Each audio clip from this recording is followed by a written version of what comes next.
बिस्मिल्लाहिर्रहमानिर्रहीम। अस्सलाम वालेकुम students and welcome to my channel. तो ये आ गई हमारी business and technical writing ENG 201 की असाइनमेंट नंबर 1 फॉल 2022 की। इसके जो टोटल मार्क्स हैं वो है 20 हैं और 24 to 29 लेक्चर्स में से आपकी ये असाइनमेंट आई है। तो आगे बढ़ने से पहले आपसे एक छोटी सी रिक्वेस्ट हो रहा, काइंडली प्लीज़ चैनल को सब्सक्राइब कर दीजिए।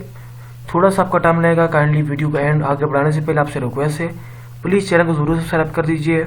इसमें आपको कोई पैसे नहीं लगेंगे, फ्री है। आगे बढ़ते हैं असाइनमेंट की तरफ। उम्मीद करता हूँ आप सबने सब्सक्राइब कर दिया होगा चैनल।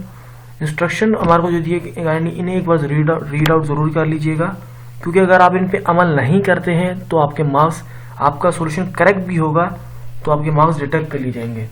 काइंडली इसको एंड तक, इसके जो पॉइंट्स है किसी को मिस ना कीजिएगा। जो इसमें मेन जो पॉइंट्स है मैं उसको हाईलाइट कर देता हूँ ताकि आपको आसानी हो जाए। जो मेन जो पॉइंट है कि आपने जूम इन जो उसको रखना है वो 100% पे रखना है। अब जो मेरी जो असाइनमेंट है मैंने 210% पे इसको रखा हुआ है, तो आपने इसको 100% पे जूम इन करके सेंड करना है। तीसरा ये इनका जो अहम पॉइंट जो है वो ये है कि फ़ॉन्ट कलर आपने ब्लैक रखना है। फ़ॉन्ट साइज जो आपका टेक्स्ट का साइज होना चाहिए वो 12 होना चाहिए, और आपका जो स्टाइल होना चाहिए टेक्स्ट का वो टाइम्स न्यू रोमन होना चाहिए। आगे बढ़ते क्वेश्चन की तरफ। क्वेश्चन आगे हमारा ये कह रहे हैं, the purpose of an interview determines the type of question being asked by an interviewer to an interview. कह रहे जो पर्पस होता है इंटरव्यू का वो डिटरमाइन करना होता है, उसके जो मुख्तलिफ टाइप के जो क्वेश्चन होते हैं जो पूछे जाते हैं इंटरव्यूअर से इंटरव्यू के दौरान। Identify the following question statements asked in interview from the options given below। फिर आइडेंटिफाई करें जो आपको नीचे क्वेश्चन दिए स्टेटमेंट्स में, उसमें से आपने उनको आइडेंटिफाई करना है कौन से क्वेश्चन वो कहलाते हैं। तो सिंपली हम नीचे चलते हैं। इनको साथ साथ यहाँ पर लिखा हुआ तो नहीं है, लेकिन हम लोग हाईलाइट करते जाएंगे जो जो आंसर होगा। अब जैसे कि क्वेश्चन नंबर 1 है, हर पॉइंट के 4 क्वेश्चन दिए हुए हैं। हर पॉइंट के मेरे को यानी कि 4 ऑप्शन दिए हुए हैं, इनमें से हमने फाइंड करना है कि करेक्ट आंसर कौन सा है। तो सिंपली देखते हैं क्वेश्चन 1 में क्या बोल रहे हैं। What type of working environment do you excel in, मतलब किस टाइप का वर्किंग एनवायरनमेंट है जिसके अंदर आप एक्सेल मतलब काम करते हैं। तो ये क्या है, कौन सा क्वेश्चन है, ओपन एंडेड क्वेश्चन है या डायरेक्ट ओपन एंडेड क्वेश्चन है, क्लोज एंडेड क्वेश्चन है या स्टेटमेंट क्वेश्चन है। जो फर्स्ट वन जो है वो है ओपन एंडेड क्वेश्चन। तो इसको मैं यहाँ पर बोल्ड कर देता हूँ और इसको मैं बोल्ड सही है, बोल्ड से एक वाज़ी हो रहा है कि ये आंसर है। अब पार्ट 2 की तरफ पढ़ते हैं। क्वेश्चन पार्ट 2 जो है हमारा, उसमें क्या कह रहे हैं, are you feeling better today. अब ये क्वेश्चन कर रहे हैं आर यू फीलिंग बेटर, मतलब आप अच्छा महसूस कर रहे हैं क्या नहीं। अब ये ओपन एंडेड क्वेश्चन तो नहीं है, direct open ended question, close ended question या स्टेटमेंट क्वेश्चन। ये जो है वो है क्लोज एंडेड क्वेश्चन है। तो सिंपली हम इसको कंट्रोल B करके हाईलाइट कर देते हैं। ये हमारा जो है पार्ट 2 का आंसर है। उसके बाद जो पार्ट 3 है उसे देख लेते हैं। पार्ट 3 में हमसे क्या पूछ रहे हैं, कह रहे हैं describe a complex project that you are assign to. कह रहे जो कॉम्प्लेक्स प्रोजेक्ट है उसको आपने फाइंड करना है, डिस्क्राइब करना है जो आपको असाइन किया गया है। What approach did you take to complete it, क्या अप्रोच आपको देती है कि आप उसको कंप्लीट करें। व्हाट वाज द आउटकम, उसका फायदा आपको क्या मिलेगा, आउटकम क्या आएगा। तो सिंपली ये जो है ओपन एंडेड क्वेश्चन है, direct open question ended question है, ये क्लोज एंडेड क्वेश्चन है या स्टेटमेंट क्वेश्चन है। तो पार्ट 3 जो हमारा है उसका जो आंसर है वो है B, direct open ended question है ये। इसको मैंने हाईलाइट कर दिया। अब बढ़ते हैं आगे सिंपली अपना पार्ट 4 की तरफ। पार्ट 4 में भी describe a specific problem you have encountered in your position. क्या डिस्क्राइब करें स्पेसिफिक प्रॉब्लम जो आप एनकाउंटर होती है अपनी पोजीशन के अंदर। How did you go about solving it, तो आप किस तरीके से उसको सॉल्व करने का सोचते हैं। तो सिंपली ये भी जो हमारा पार्ट 4 है वो है नहीं डायरेक्ट ओपन एंडेड क्वेश्चन है, ओपन एंडेड क्वेश्चन है, क्लोज एंडेड क्वेश्चन है, स्टेटमेंट। इसमें से जो पार्ट 4 है वो है ओपन एंडेड क्वेश्चन है ये। इसको हम हाईलाइट कर देते हैं, कंट्रोल B पार्ट 5 देख लेते हैं, उसमें हमसे क्या पूछ रहे हैं। पार्ट 5 में कह रहे हैं you said you will dislike working in an ethnic environment, is that correct. कह रहे कि आपने कहा था कि आपको पसंद नहीं है एथनिक एनवायरनमेंट में काम करना, ये बात सही है कि नहीं। तो simply open ended question, direct open question, close ended question, restatement question इसमें पूछा जा रहा है। तो ये क्वेश्चन जो कहलाएगा वो कहलाएगा रेस्टेटमेंट क्वेश्चन। इसको हमने हाईलाइट कर दिया है। तो यहाँ पर हो गया हमारा क्वेश्चन नंबर 1 का आंसर्स कंप्लीट हो गया। काइंडली आपसे रिक्वेस्ट करूंगा जिन्होंने अभी तक सब्सक्राइब नहीं किया है, कुछ सेकंड लगेंगे, वीडियो के नीचे जाके जो लाल बटन है आप उसको दबा दें। काइंडली आपसे रिक्वेस्ट है, इसमें आपके कोई पैसे नहीं है, फ्री ऑफ कॉस्ट आपको समझाया जा रहा है। सिर्फ आपसे रिक्वेस्ट है कि चैनल को जरूर सब्सक्राइब कर दें। हम आगे बढ़ते क्वेश्चन नंबर 2 को देख लेते हैं।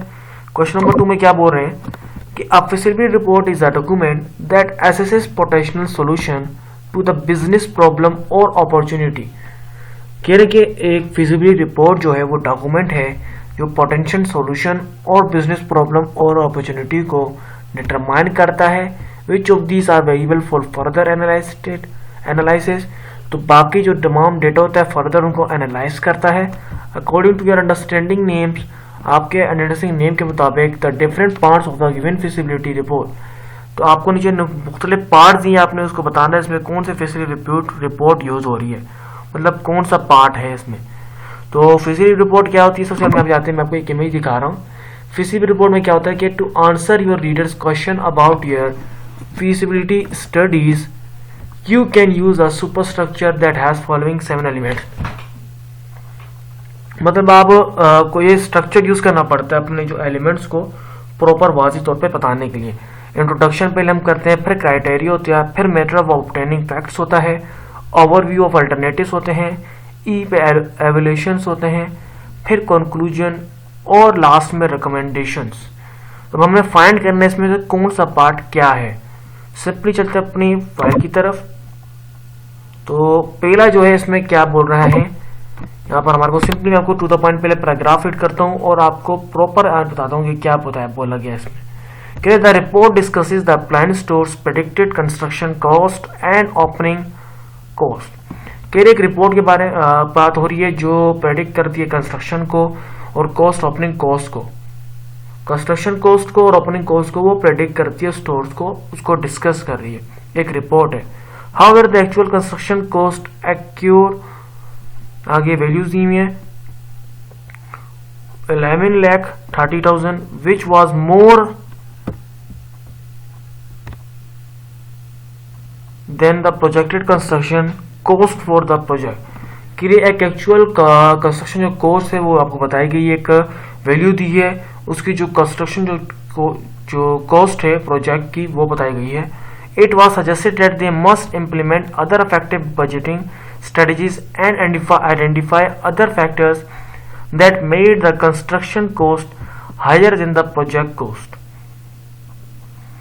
अच्छा, अब यहाँ पर क्या कह रहे हैं कि ये आपको सजेस्ट कर दिया है कि इम्प्लीमेंट करें इफेक्टिव बजट स्ट्रेटजीज को और आइडेंटिफाई करें फैक्टर्स को जो कंस्ट्रक्शन कॉस्ट को हायर प्रोजेक्ट कॉस्ट बनाए। तो सिंपली यहाँ पर एक बात हो रही है एक रिपोर्ट के बारे में जो कंस्ट्रक्शन ओपनिंग कॉस्ट को डिपेंड करती है, उसके अंदर कंस्ट्रक्शन कॉस्ट वगैरह बताएंगे। फिर आगे सजेस्ट कर रहे हैं कि आप इफेक्टिव बजट और स्ट्रेटजीज बनाएं जो आपके प्रोजेक्ट्स को कंस्ट्रक्ट करें, हायर करें। तो सिंपली यहाँ पर मेरे हिसाब से तो फिलहाल एक रिपोर्ट की मेरे बात की जा रही है, इंट्रोडक्शन किया जा रहा है कि किस तरह की रिपोर्ट है, क्या है। तो फर्स्ट वन जो हमारा हो जाएगा वो क्या होगा, इंट्रोडक्शन। मैं सेंटर में लिख देता हूँ यहाँ पर इंट्रोडक्शन, इसको भी हम हाईलाइट कर देते हैं, ठीक है। तो ये हो गया हमारा पार्ट 1 का आंसर, इंट्रोडक्शन हो गया। नंबर 2 पॉइंट को देख लेते हैं। नंबर 2 पॉइंट किस चीज को हमारे यहाँ पर फोकस कर रहे हैं, बता रहा है। सिंपली यहाँ पर कह रहे हैं the report involves the appliance store estimated budget cost for the construction and for the store to open. कह रहे एक रिपोर्ट है जो इन्वॉल्व, जिसके अंदर इन्वॉल्व है अप्लायंस स्टोर का एस्टिमेटेड बजट कॉस्ट और कंस्ट्रक्शन का, and for the store to open also it discusses the store's estimated cost to date as for the February 18, 2022 कि also वो डिस्कस कर रहा है कि स्टोर का जो एस्टिमेटेड कॉस्ट है वो इस डेट तक कितना था। तो सिंपली यहाँ पर जो है एक बी पॉइंट यहाँ पर जो शो हो रहा है क्राइटेरिया, यहाँ पर एक क्राइटेरिया बताया जा रहा है कि कितना जो रिपोर्ट के इन्वॉल्व करता है, डेटा क्या है, उसकी कॉस्ट उस डेट में क्या थी, ये डिटेल्स प्रोवाइड कर रहा है। तो ये हमारा जो पार्ट 2 है उसका जो आंसर होगा वो होगा क्राइटेरिया। इसको भी हम अंडरलाइन कर लेते हैं। ये हो गया हमारा पार्ट 2 का आंसर हो गया। अब आगे पढ़ते हैं पार्ट 3 देख लेते हैं। पार्ट 3 में क्या बोल रहे हैं? पार्ट 3 में कह रहे हैं the actual construction cost rich an amount of meanwhile the estimated value for the construction cost was 9,80,000। मतलब यानी कि कह रहे हैं कि आपकी कॉस्ट जो पहले थी कंस्ट्रक्शन जो एक्चुअल कॉस्ट थी वो ये थी, उसके बाद मीनवाइल जब एस्टिमेटेड वैल्यू जब कंस्ट्रक्शन की गई तो वो 9,80,000 बनी। फिर नीचे कह the estimated cost for the store opening and operations, कह एस्टिमेटेड जो टोटल अगर निकाला जाए एस्टिमेटेड जो कॉस्ट बनी है, जो टोटल कॉस्ट बनी है along with the actual construction cost will be approximately कह रहा अगर उसको हम एक्चुअल कंस्ट्रक्शन कॉस्ट टोटल निकालें वो बनती है 13,80,000। तो ये एक्चुअल कॉस्ट हमारी निकल के आ रही है। तो सिंपली थर्ड पॉइंट में हमारे पास जो बात की जा रही है कि कंस्ट्रक्शन की कॉस्ट कितनी लगी थी, एक्चुअल कॉस्ट की, ये अगर एस्टिमेट किया जाए कंस्ट्रक्शन कॉस्ट को तो अप्रोक्सीमेटली टोटल हमारी कॉस्ट जो बनती है वो ये बनती है। तो सिंपली यहाँ पर जो हमारी बात हो रही है वो यहाँ पर हो रही है हमारी एवोल्यूशन की, हमारे को अंदर एवोल्यूशन की बात हो रही है कि कितना हमारी कॉस्ट बढ़नी है, कितनी लगनी है, इस लिहाज से बात की जा रही है। तो सिंपली हम यहाँ पर क्या लिखेंगे? Evolution.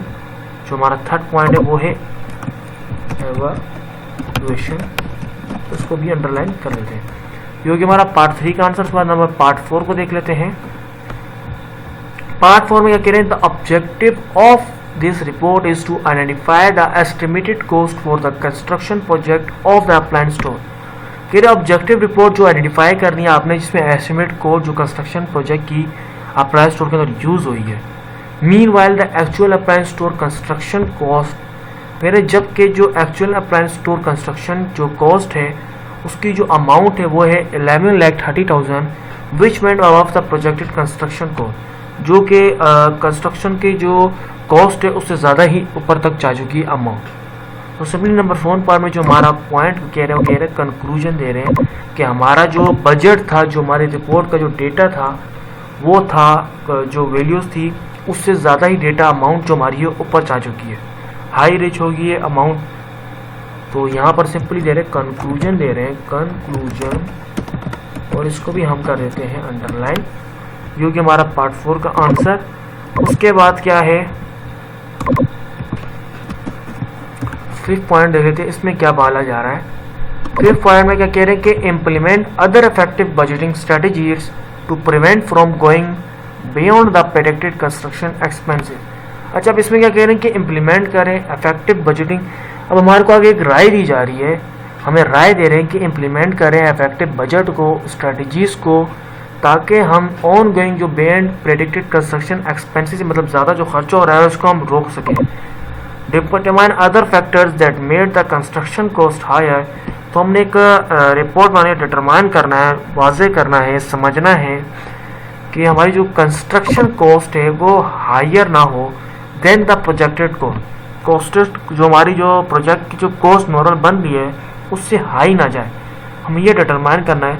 To prepare a sufficient amount for future project cost. तो हमें एक फ्यूचर के लिए एक अमाउंट प्रिपेयर करनी है जिसमें हमारी जो अमाउंट है वो प्रॉपर डेट के अंदर काम के अंदर आ जाए, प्रॉपर जो हमारी प्राइस है, वैल्यू है, उसके अंदर ही आपका जो प्रोजेक्ट है वो कंप्लीट हो जाए, जो आपकी अमाउंट है वो हाई ना हो, बजट जो है उसका हाई नहीं जाना चाहिए, एक्सपेंसेस की तरफ नहीं जाना चाहिए।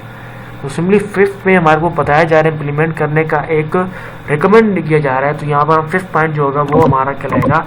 यहाँ पर भी हम देख लेते हैं जो लास्ट यहाँ पर लास्ट लिखा है रिकमेंडेशन है, तो यहाँ हम मेंशन कर देते हैं रिकमेंडेशन। ये हमारा हो गया 5th पॉइंट का आंसर।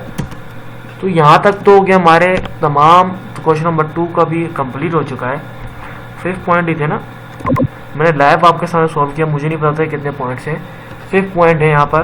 तो ये यहाँ तक आपका असाइनमेंट कंप्लीट हो गई है। उम्मीद करता हूँ आपकी इस वीडियो से हेल्प हुई होगी। काइंडली इस वीडियो को अपने दूसरे दोस्तों से शेयर भी कीजिएगा ताकि उनकी भी हेल्प हो जाए। और प्लीज़ चैनल को भी आपने वीडियो देखने के बाद नीचे चैनल को सब्सक्राइब भी ज़रूर कर दीजिएगा। Till then, thanks for watching and please subscribe the channel